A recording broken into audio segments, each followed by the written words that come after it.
Hola jóvenes, buenas tardes.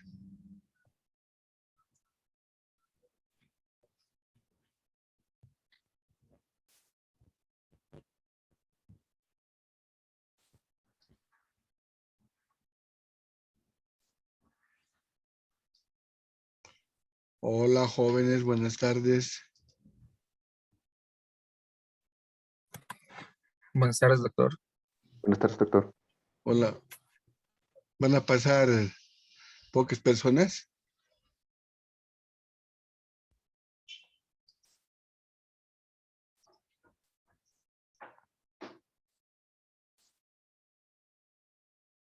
Bueno, nadie dice nada.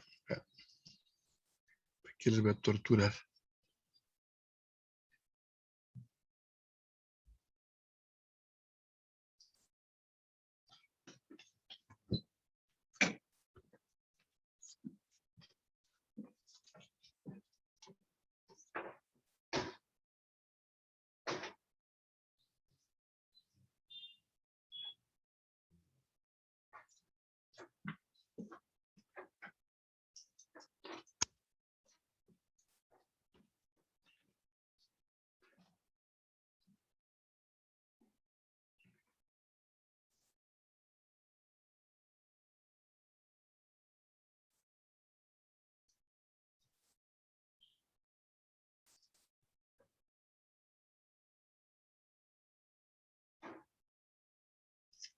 Una pregunta. ¿Ustedes tienen examen de parasitología? Yo Sí, no, doctor. Y entonces, ¿cómo van a hacer?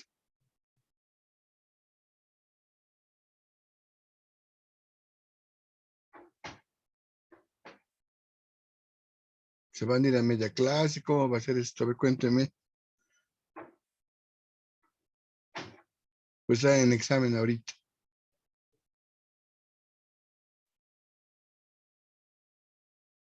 Nadie contesta.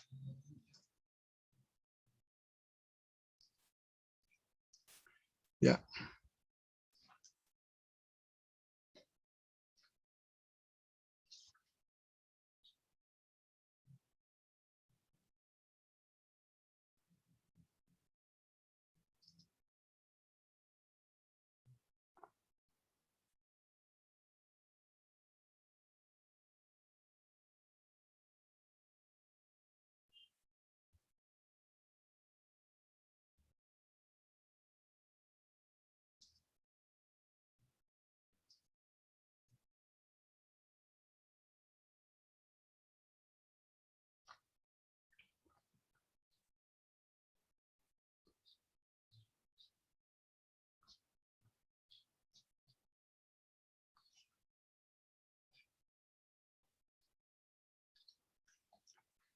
Muy bien, entonces vamos a continuar con las clases, pese que es un día muy inusual, pero de todas maneras nadie dice nada, seguimos con las clases.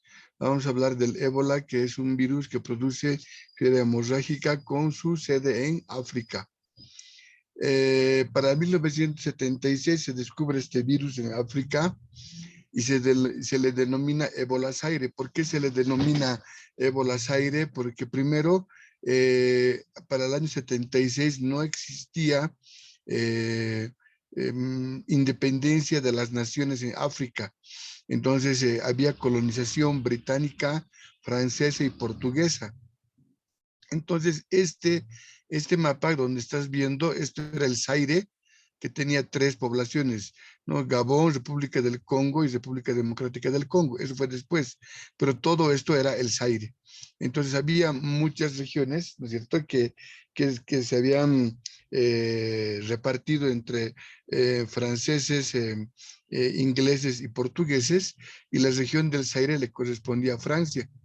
Y en este lugar donde es Congo actualmente, aparecen casos de fiebre hemorrágica y se hace una investigación y se descubre que era un virus ARN filamentoso. Y este virus, por el río que pasaba en esta región, le denominan ébola, y Zaire por la región del Zaire, ¿no? En la década de los 90 dejó de existir las colonias y se independizaron y se dejó de llamarse ébola Zaire para solamente llamarse virus ébola. Entonces, en un principio era un misterio de cómo se transmitía esta enfermedad.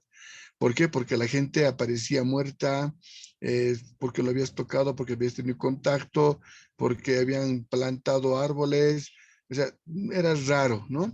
Pero al final se descubre que era un murciélago, uno de los más grandes de la familia Theropodidae, de la familia Theropodidae, que es el murciélago que va a alojar al virus, y cuando este virus frutícola, porque come frutas, elimina, cuando va volando, hace cacucha y va eliminando restos de semillas, y las semillas caen y van creciendo nuevos arbolitos. O sea, un murciélago bueno. El virus se propagó desde lo que es la República actual del Congo hacia otros lugares, ¿no es cierto? Y recién están viendo la presentación o ya han visto desde ese rato, jóvenes.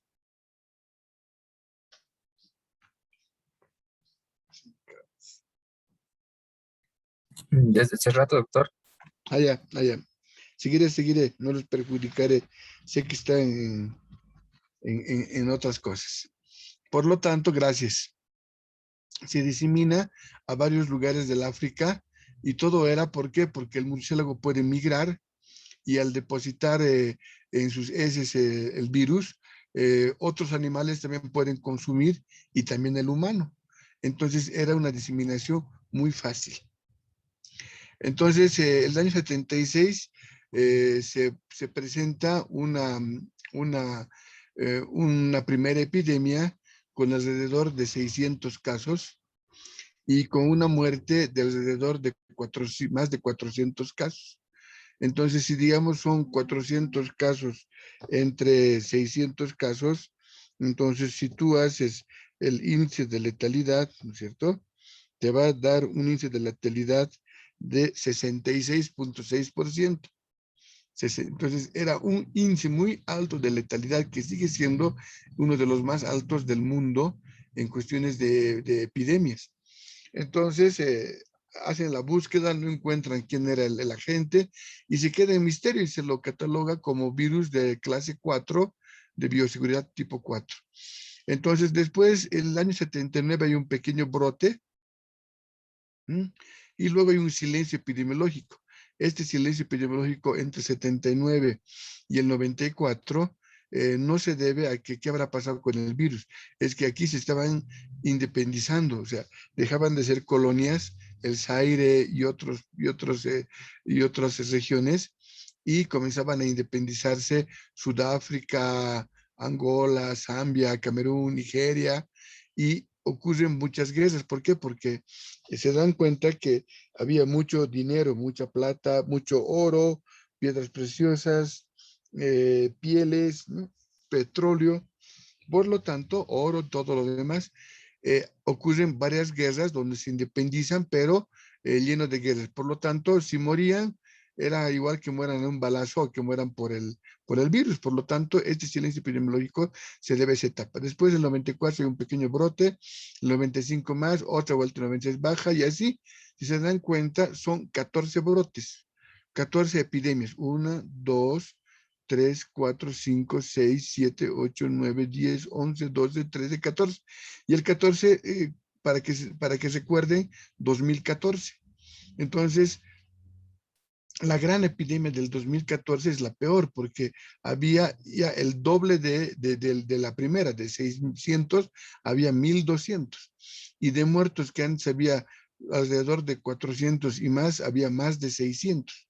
Entonces, si tú divides, ¿no es cierto?, 600 entre 1,200, ¿sí?, entre 1,200, sacas un índice, ¿sí?, multiplicado por 100, ¿no es cierto? Entonces era bastante elevado, ¿no es cierto? De los 1,200 entre los 600, ¿no es cierto? 600 entre 1,200. Eso.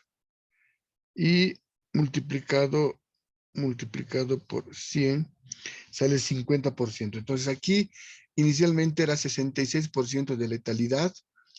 No se van a olvidar, 66% de letalidad, ¿no?, al principio, y al final, en esta última epidemia del 2014, 50% de letalidad aproximadamente. Entonces, eran bastante alto. Entonces, recién aquí se preocupan durante tantos años. No han hecho nada, pero ¿por qué recién se preocupan este año? Porque al infectarse también los africanos, se infectan algunos profesores, algunos investigadores, un gringo. Entonces ahí pueden ver cómo el virus, ¿no es cierto?, ya viene estudiado actualmente. A partir del 2000 ya se sabe que el Therapodidae es el transmisor, y este se contamina a los animales que pueden ser gorilas, otros simios, puercoespines, gacelas, ¿no es cierto? Y cuando el humano come a ellos, se contamina. Y cuando el humano cosecha o levanta cosas del suelo, también se contamina, ¿no es cierto? Entonces la contaminación es muy genial. Aquí todo se inició y cómo se distribuyó, ¿no? Con más de 1,300 casos. Entonces, uno de los factores para que la gente tenga el virus es de que los africanos, los de Congo, salían a cazar en las noches a los murciélagos, esos murciélagos que son bastante grandes, ¿no? Parecen cóndores. Entonces se vestían así, con este atuendo, para ir en la noche detrás de los murciélagos en los árboles donde estaban colgados, y quemando plantas, hacían hollín, y ese humo les desmayaban a los murciélagos, que eran bastante grandes, y luego ellos utilizaban para comer. Ahí también otra manera de infectarse.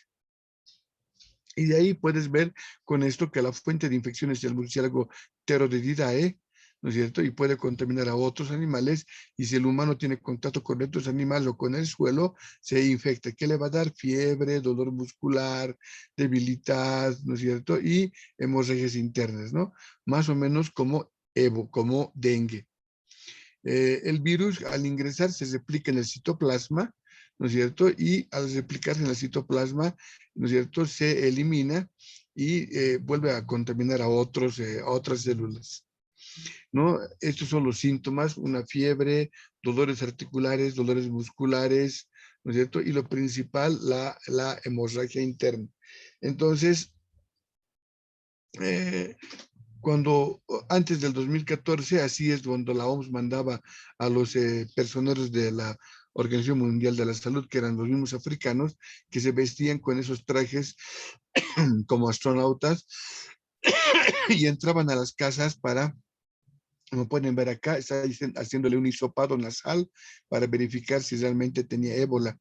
Y las personas en su lecho, mientras el otro fumigaba.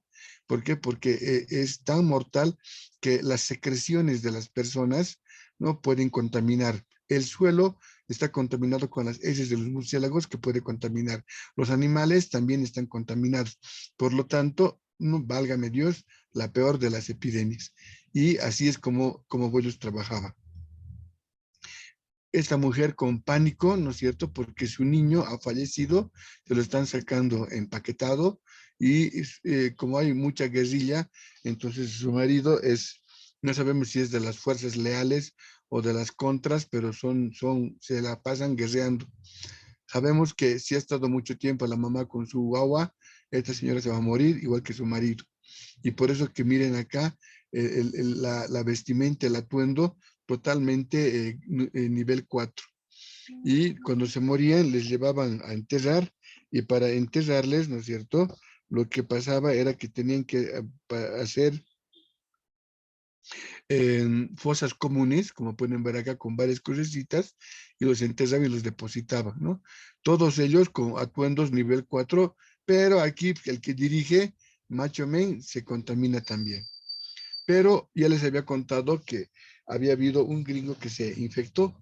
Entonces, el 2014 se llevan, ¿no es cierto?, a la persona hasta España, porque era lo más cercano y tenía un hospital para manejar esto.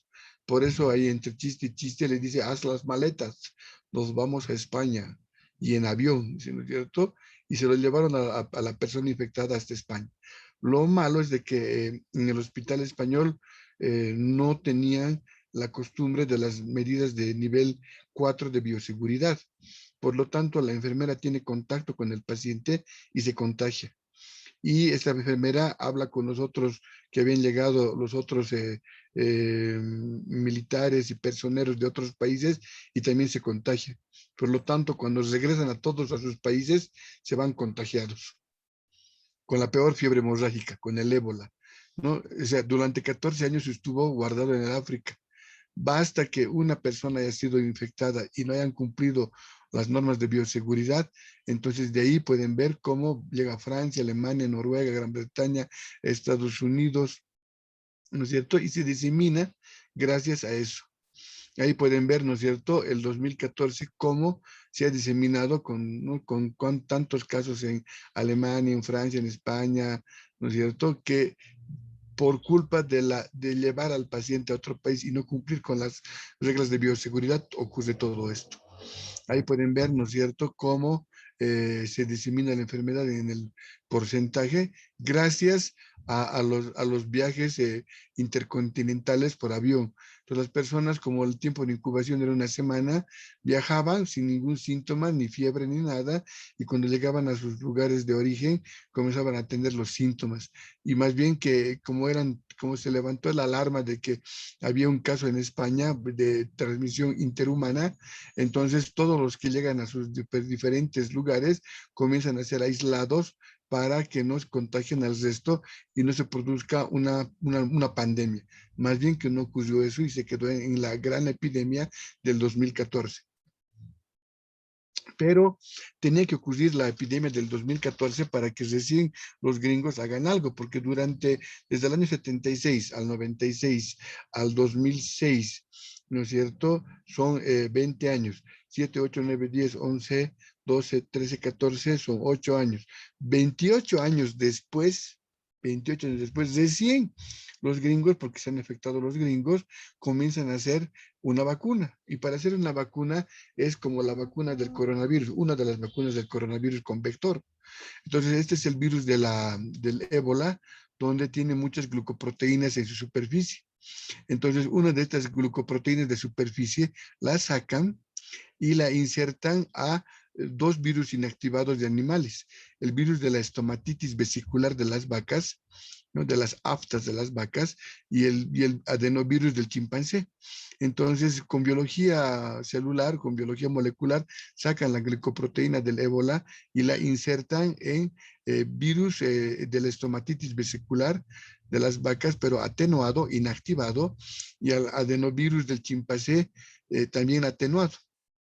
Los hacen replicar en células ELA con H, ELA, en células ELA, y cuando se replican tienen adenovirus de chimpancé, pero con glucoproteínas de ébola, y tienen virus de la estomatitis vesicular inactivado, pero con glucoproteínas de ébola.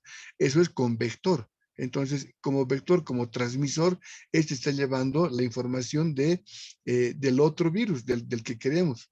Entonces, se inyectaron, ¿no es cierto?, estos virus modificados que llevaban glucoproteínas de ébola y los pacientes forman anticuerpos, su vacuna, ¿no?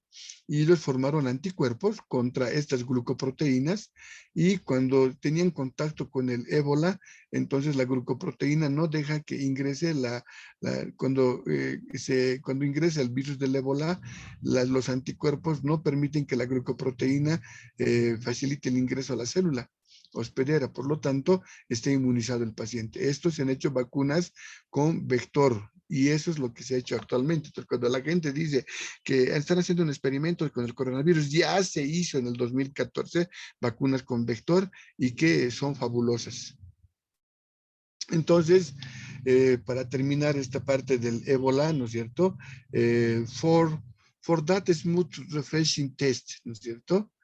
¿Por qué? Porque ese es un sabor suave y refrescante, ¿no? Toma ébola cola, ¿no es cierto? Más bien que no logró diseminarse y fue controlado gracias a la vacuna, que si no era un gringo que se enfermaba, pues hubiéramos estado ahorita hablando de otra devastación, pero felizmente tiene vacuna. Entonces, cuando les da la gana a los gringos, hacen las cosas bien. 28 años sufrieron los africanos y recién ahora hay un control, pero todavía no ha habido un nuevo brote que pueda perecer más gente, pero si es que existe, ya hay vacuna. Entonces, esa es la historia del ébola, fiebre hemorrágica africana. Muy bien, seguidamente, como siguiente número, así como hora cívica, ¿no? Como siguiente número, porque ya hay menos gente, solamente están 3, 6, 9, 10, 11, 12, 13 personas, entonces, pero está siendo grabado, ¿no? ¿Por qué no han avisado que había examen? Pero bueno, no importa. Eh, a continuación, ¿no? Como siguiente número, fiebres hemorrágicas latinoamericanas, ¿no? Y eso vamos a ver, ¿no es cierto?, para completar con su material, ya que tampoco tenemos mucho tiempo para extendernos, ya que próximo miércoles es el parcial también de microbiología. Entonces, les he preparado algo bonito, ¿no es cierto? Ya les he dado las pautas. Si ven el video, van a poder ver breve y concreto y vamos a ver, ¿no es cierto?, las fiebres latinoamericanas. Y dentro de las fiebres latinoamericanas tenemos que tomar en cuenta que estas fiebres hemorrágicas pertenecen a los robovirosis. Ya han llevado con el doctor Mujica el día lunes lo que se llaman o el día miércoles era, no, el día miércoles han llevado, no el día lunes porque no había clases, el día miércoles eh, han llevado los arbovirosis, que son de los artrópodos. Estos son las robovirosis, que son de los roedores. Y de eso vamos a hablar ahora. Entonces, el término arbovirus y robovirus es un término estrictamente epidemiológico y no taxonómico. Para poder agrupar a la izquierda a los arbovirus, que quiere decir en inglés arthropod borne virus, ¿no?, que quiere decir virus transmitidos por artrópodos, y a la derecha ves los robovirus, que quiere decir rodent borne virus, que quiere decir virus transmitidos por roedores.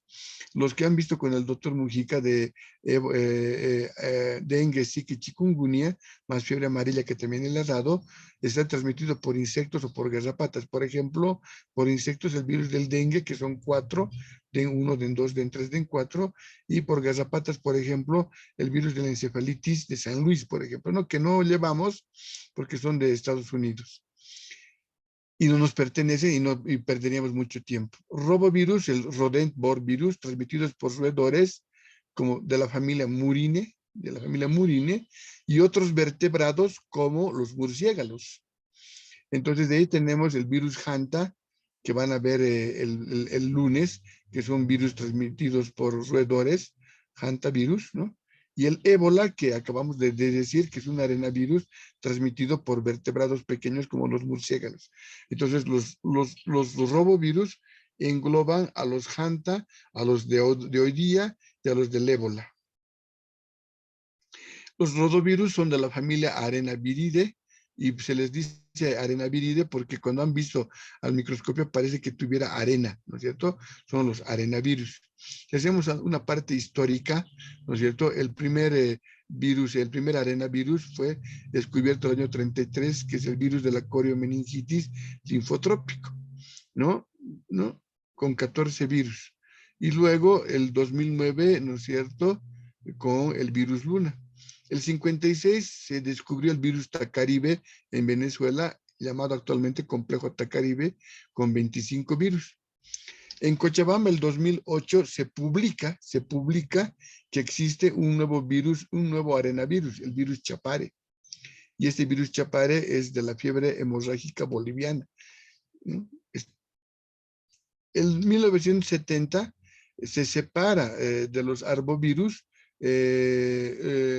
los rodovirus, porque antes se estudiaban dentro de los arbovirus a los arenavirus, pese a que no eran transmitidos por insectos. Y al año 70 se crea el término robovirus para separar definitivamente y estudiarlos como virus transmitidos por roedores y otros mamíferos pequeños. De ahí, el año 63 se descubre el virus machupo en Bolivia, que se llamaba fiebre hemorrágica boliviana, la enfermedad. Entonces, hay dos fiebres hemorrágicas. La primera, el virus machupo del año 63, y el segundo, el virus chapare de Cochabamba, ¿no es cierto? Pero que ambos pertenecen al complejo Tacaribe.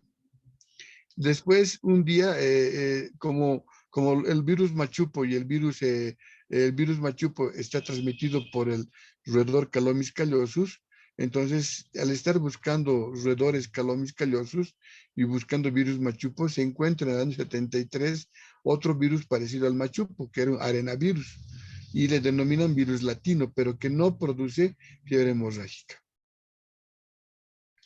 ¿no? Entonces, en Bolivia tenemos tres virus. El virus machupo, que se aísla el año 63, que produce fiebre hemorrágica boliviana, se aisló del primer fallecido del año 59. El virus latino, que se aisló del mismo vector roedor Calomis callosus, pero que no produce enfermedad. Y finalmente, el 2008 se publica de un cocalero infectado el 2003-2004, se infectó en diciembre del 2003 y se enfermó en enero del 2004, justo para Navidad, Año Nuevo, se infecta, y el 2004 se manifiesta la clínica, pero no encuentran el roedor y le bautizan como virus Chapare. Entonces hay tres virus en Bolivia: machupo, latino y Chapare, ¿no? Latino solo ha sido aislado en roedores y no produce enfermedad.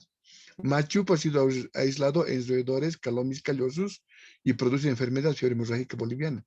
Chapare produce fiebre hemorrágica boliviana, pero no se ha encontrado su roedor. Vamos a repetir más luego. Históricamente, los virus, los arenavirus, ¿no? Ahí está el primer virus de 1933 de la coriomeningitis linfocítica.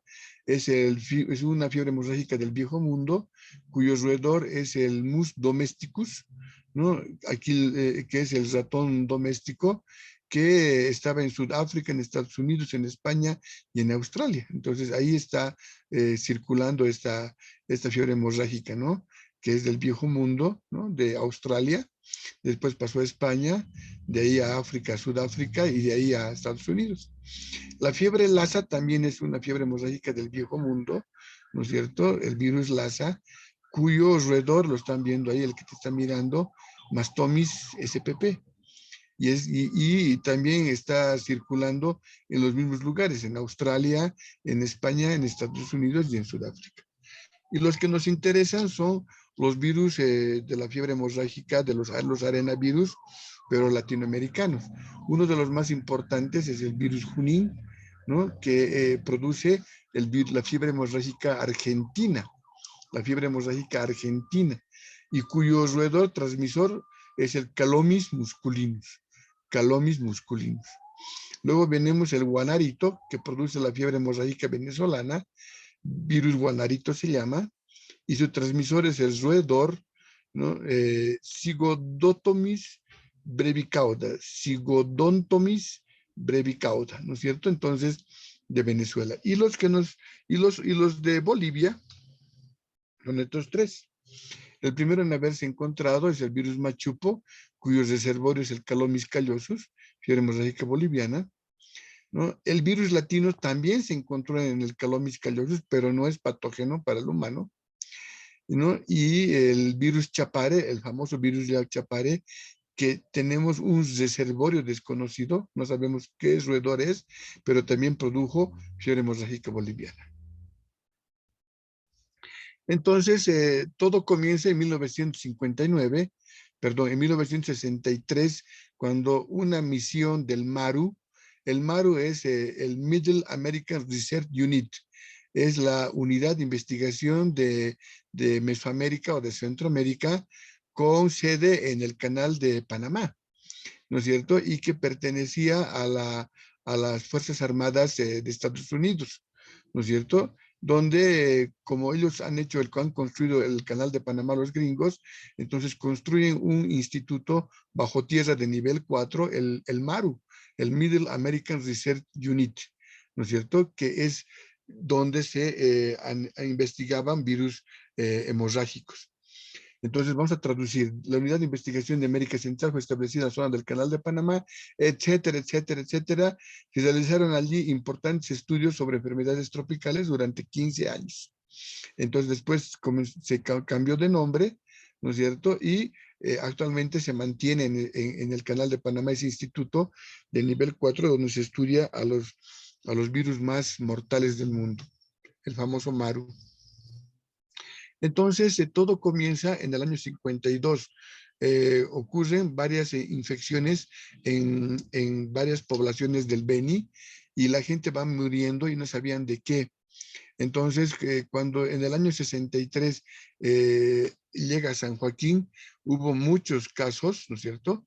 Si bien la epidemia se inició en el 52, entonces el año 62 el ministro de Salud lo invita al doctor Mackenzie, que era del MARU, que estaba en Bolivia haciendo unos trabajos él es epidemiólogo, salubrista, estaba haciendo unos estudios de desnutrición.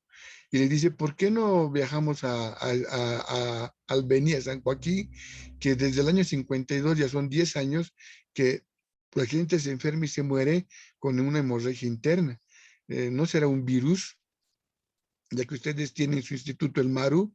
Entonces Mackenzie acepta y viaja el año 62 y el año 63 instala un pequeño laboratorio, o sea, una casita, un pauichi, donde tenía su microscopio, contrata a algunas personas y una enfermera boliviana que hablaba inglés para que les traduzca y comienza la investigación, ¿no? Felizmente, después de tomar varias muestras, logran aislar al virus en el Instituto Maru de Panamá y le colocan se publica el año 65 y le denominan por el río Machupo como el Machupo virus.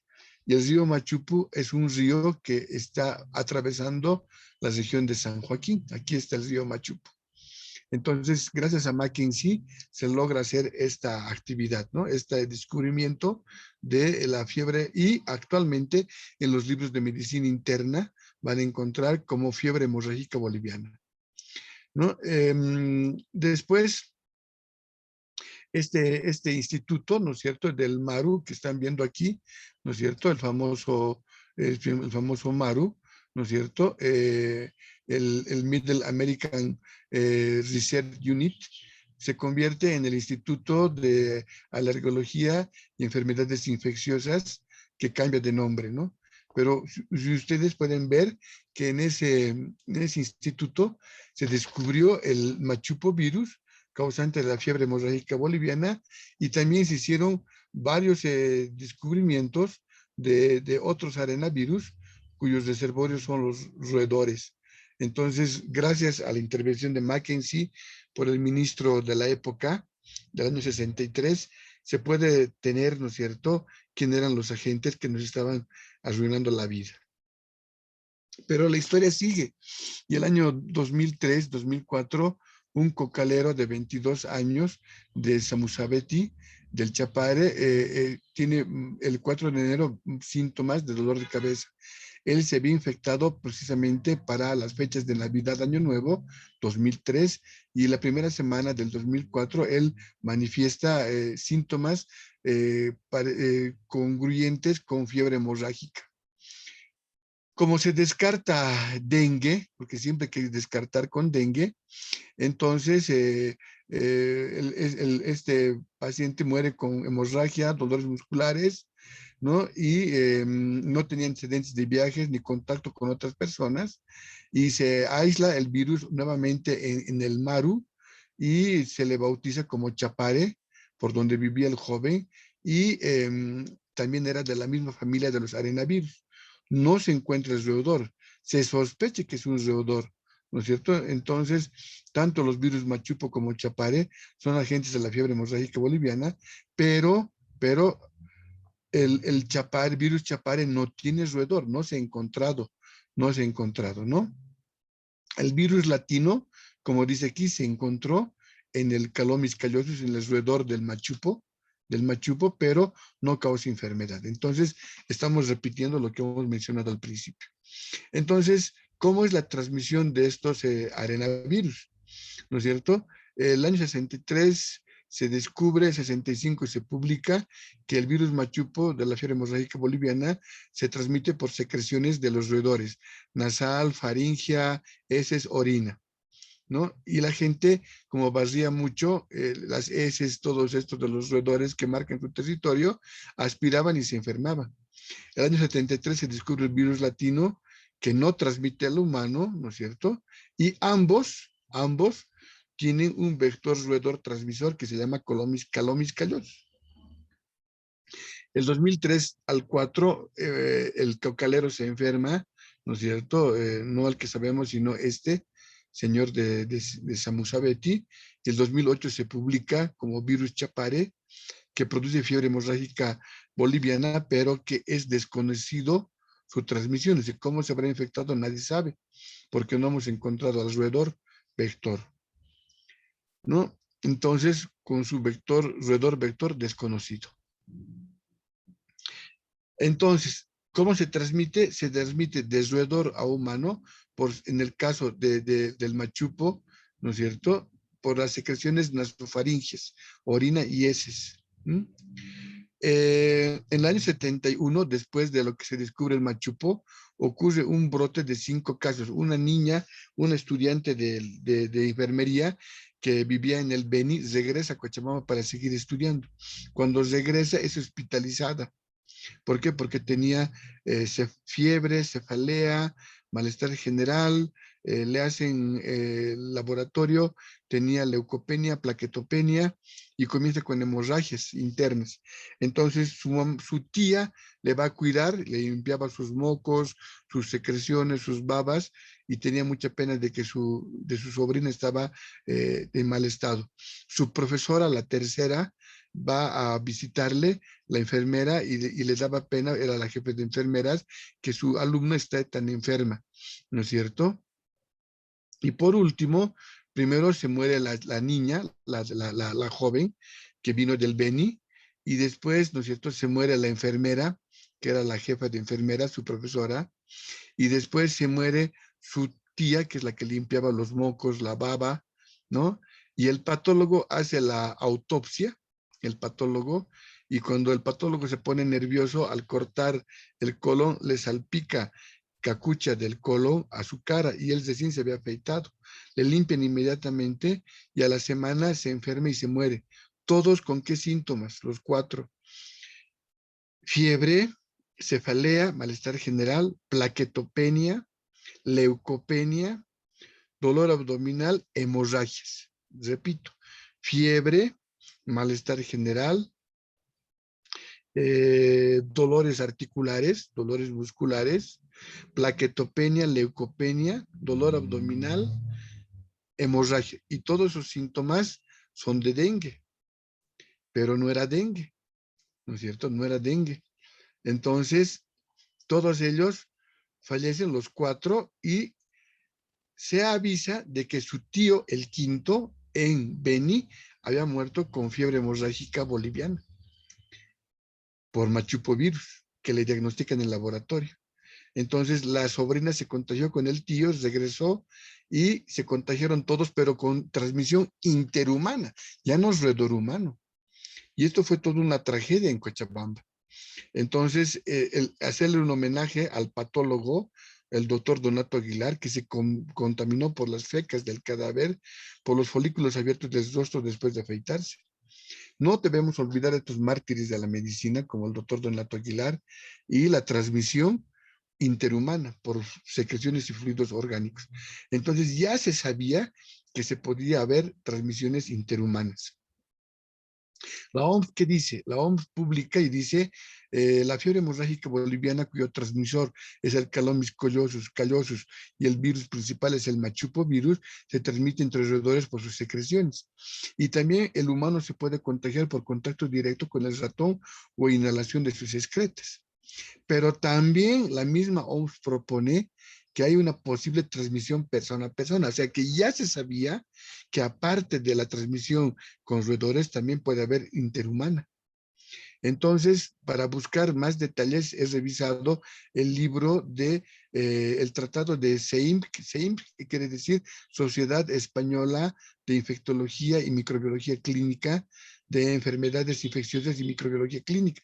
Es un libro de español del 2006, donde dice, los adenovirus Lassa, que ya hemos mencionado, Junín, que ya hemos mencionado, y otros del complejo Tacaribe, que ya hemos mencionado, transmitidos por inhalación y contacto con excretas de roedores infectados, estos virus pueden producir infecciones secundarias. ¿Cuáles? Durante la hospitalización, como en el caso de Cochabamba, de los pacientes infectados, y aunque sigue de manera autolimitada, existen pequeños brotes comunitarios, generalmente limitados a los contactos más estrechos en el entorno del paciente infectante. Entonces aquí, este tratado español dice que sí se puede realizar como del ébola, ¿se acuerdan? En el hospital, y como de Cochabamba con el machupo, interhumanas, ¿sí? Entonces ya estaba escrito por si acaso.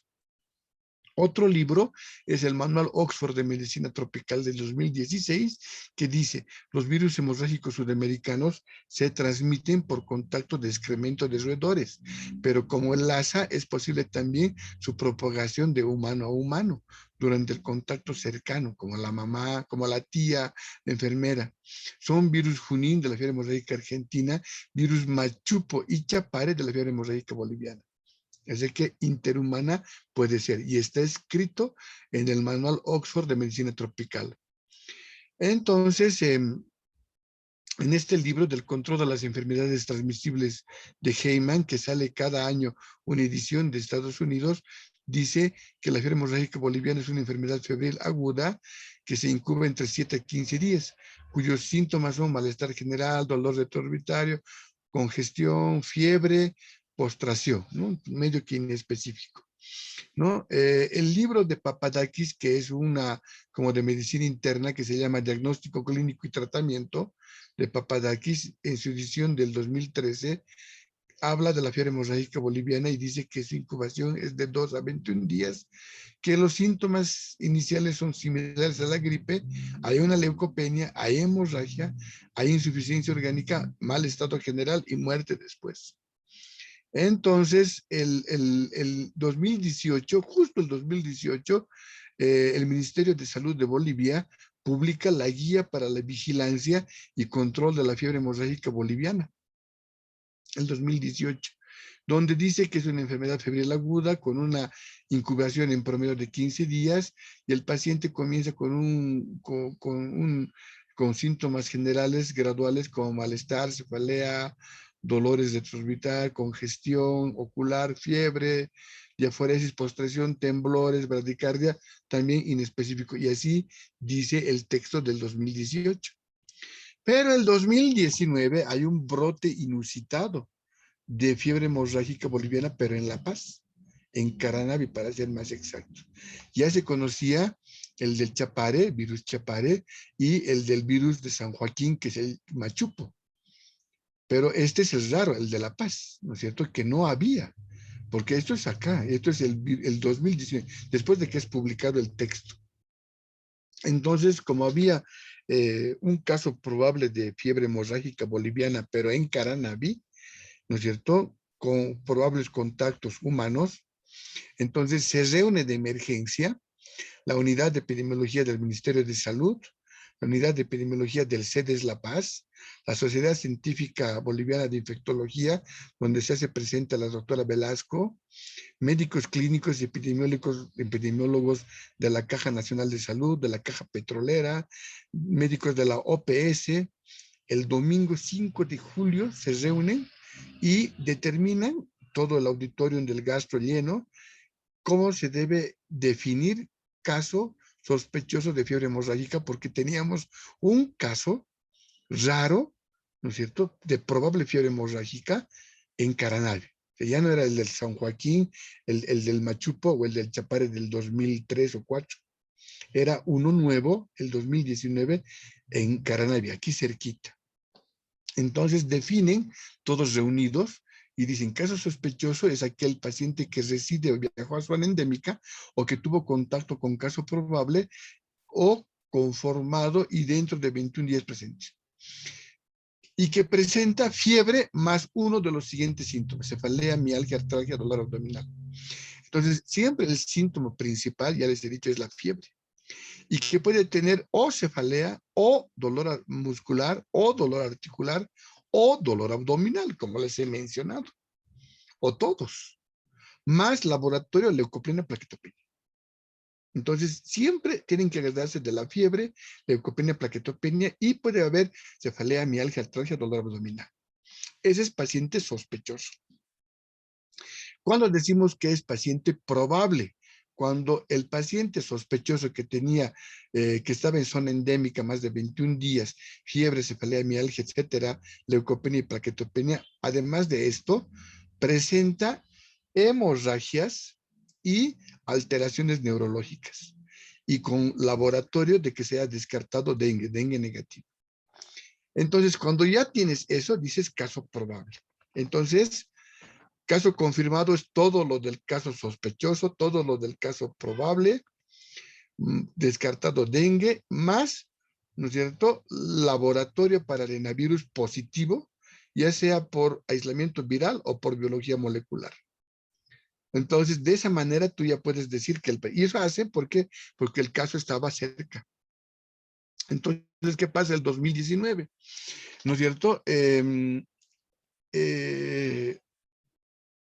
paciente que estaba con probable dengue, porque así le habían diagnosticado, es un agricultor de Caranavi que tenía malestar general, cefalea, fiebre, ¿no? Y le diagnostican dengue y lo mantienen internado, le dan suerito y todo lo demás. Y la interna de medicina, una estudiante de 24 años, le atiende al paciente.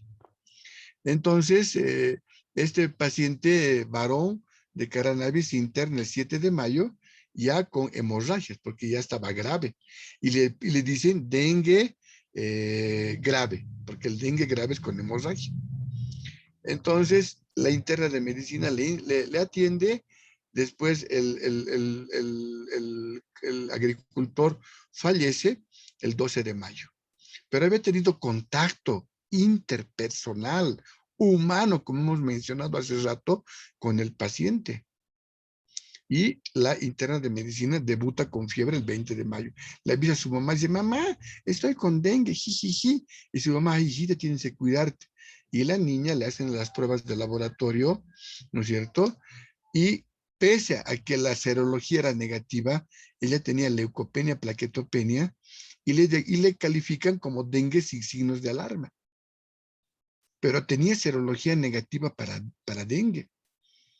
Entonces ya tenía que ser caso sospechoso. Entonces, por este hecho, es que después de todo lo que pasó es aquí, todos los que se murieron, recién el colegio, la sociedad de infectología, el colegio médico, todos se reunieron para definir qué era, porque no estaban manejando bien los casos. Si tú tienes un paciente que sospechas de dengue y le haces prueba de dengue y no es dengue, se te van a parar los pelos de punta, porque tiene que ser fiebre hemorrágica. Y la fiebre hemorrágica se puede transmitir por roedores, pero también entre humanos. O sea que cuando tú tengas un paciente con dengue, anda con barbijo. Limita tu contacto. Le hacen la prueba de dengue y es dengue positivo, dile felicidades, pronto se va a morir, ¿no? Ya está, le das la mano, todo. Pero si dice no dengue, serología negativa para dengue, y tú estabas con barbijo, di más bien que estaba con barbijo. Y tú dices, reportas al CEDES La Paz y dices, caso sospechoso de fiebre hemorrágica. Así tienen que actuar ustedes, por favor. Entonces, esta niña, el 24, un día después, le diagnostican como dengue con signos de alarma porque estaba con una hemorragia, ya no los reconocía y su madre ya aparece en Caranavi y dice, me la voy a llevar a La Paz y me la tengo que llevar porque mi hijita se va a morir y ¿quién me la va a responder? Y se la lleva a La Paz pagando y cuando llega a La Paz, ¿no es cierto?